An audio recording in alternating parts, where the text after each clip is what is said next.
السلام علیکم۔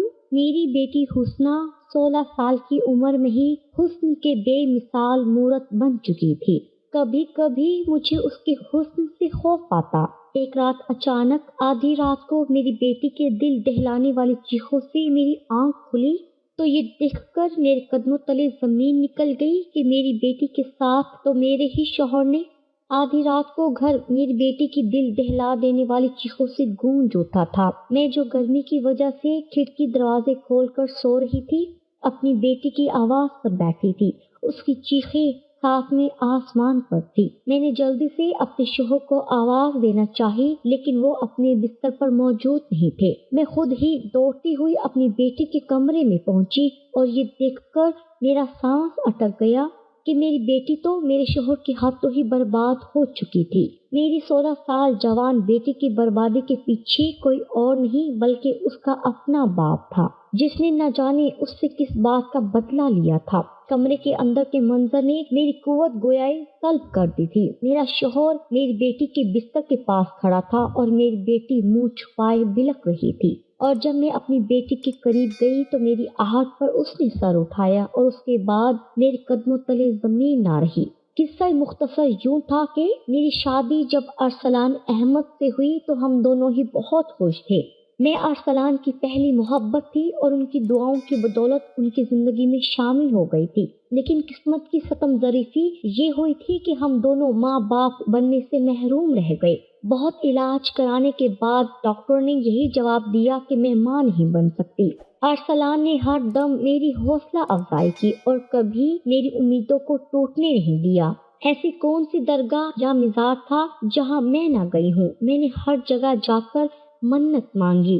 ہم دونوں ایک چھوٹے سے علاقے میں رہا کرتے تھے، لیکن ارسلان نے مجھے ہر طرح کی سہولیات مہیا کر رکھی تھی۔ میری زندگی میں کسی بھی چیز کی کوئی کمی نہیں تھی سوائے اولاد کے، اور وہی میری زندگی کا روگ بن چکا تھا۔ میں ساری رات کروٹیں بدلتی رہتی، کبھی رونے لگتی تو کبھی اٹھ کر بیٹھ جاتی۔ ارسلان میری حالت دیکھ کر پریشان ہوتے اور مجھے یہی تسلی دیتے کہ خدا کے گھر دیر ہے اندھیر نہیں۔ جب ہمارے نصیب میں اولاد لکھی ہوگی تو ہمیں اولاد مل جائے گی۔ تم اس طرح خدا کی دی ہوئی نعمتوں کی ناشکری نہ کیا کرو۔ ارسلان کی دی ہوئی ہمت سے میں پھر خود کو مضبوط کر کے اگلے دن کھڑی ہو جاتی، اور 2-4 دن گزرنے کے بعد پھر میری وہی حالت ہوتی۔ اب تو مجھے ذہنی اذیت کے باعث دورے بھی پڑنے لگے تھے۔ میں اکثر ہی بیٹھے بیٹھے رونے لگتی۔ سب لوگ میری حالت کی وجہ سے بہت پریشان ہو چکے تھے۔ پھر اللہ کا کرنا ایسا ہوا کہ ارسلان کے دفتر میں عمرے کے لیے قرعہ اندازی ہوئی، جس میں ارسلان کا نام نکل آیا اور کمپنی والوں نے مجھے اور ارسلان کو عمرے کے لیے سعودیہ عرب بھیج دیا۔ اللہ کے گھر جا کر میں نے رو رو کر گڑ گڑا کر دعائیں مانگی اور اللہ نے میری سن لی، اور واپس آنے کے 2 ہی مہینے بعد مجھے یہ خوشخبری ملی کہ میں ماں بننے والی ہوں۔ میری خوشی دیکھنے لائق تھی۔ میں نے اور ارسلان نے اولاد کے حصول کے لیے جتنی منتیں مانگی تھی، ہم نے ایک ایک کر کے ساری منتیں پوری کرنی شروع کر دی تھی۔ ہر کوئی میری خوشی دیکھ کر بہت خوش تھا۔ ہماری شادی کے 10 سال بعد میں اولاد کی نعمت حاصل کرنے جا رہی تھی۔ یہ 9 مہینے میں نے پھونک پھونک کر قدم رکھا تھا۔ ارسلان ہر وقت مجھے بستر کی زینت بنائے رکھتے تھے اور سارے گھر کے کام کاج تک خود کر لیا کرتے۔ مجھے بیٹھی جگہ پانی تک مل جایا کرتا تھا۔ میں اس قدر ناز نخرے اٹھا کر تو 7ویں آسمان پر پہنچ گئی تھی۔ ارسلان میری ہر خواہش منہ سے نکلنے سے پہلے ہی پوری کر رہے تھے۔ ہماری آنے والی اولاد کے لیے بھی ارسلان خود ہی جا کر بہت ساری خریداری کر لائے تھے۔ میں نے ان 9 مہینوں میں غیر ضروری گھر سے باہر قدم بھی نہ نکالا تھا۔ میں صرف ارسلان کے ساتھ ڈاکٹر کو چیک اپ کروانے جاتی اور سیدھے گھر واپس آ جاتی۔ اس کے علاوہ میں نے ان 9 مہینوں میں باہر کی دنیا نہیں دیکھی تھی۔ ہم دونوں میاں بیوی حد سے زیادہ احتیاط برت رہے تھے، کیونکہ 10 سال ہم نے اس خوشی کے لیے ترس کر گزارے تھے۔ اور پھر وہ دن آ گیا جب اللہ نے ہماری جھولی میں ایک حسین سی گڑیا ڈال دی، اور ارسلان نے اسے دیکھتے ہی اس کا نام حسنہ رکھ دیا۔ حسنہ ہماری زندگی میں کیا آئی، ہم دونوں کی تو زندگی ہی بدل گئی۔ ہمارے دن رات، صبح شام، سب ہماری بیٹی کے نام ہو گئے۔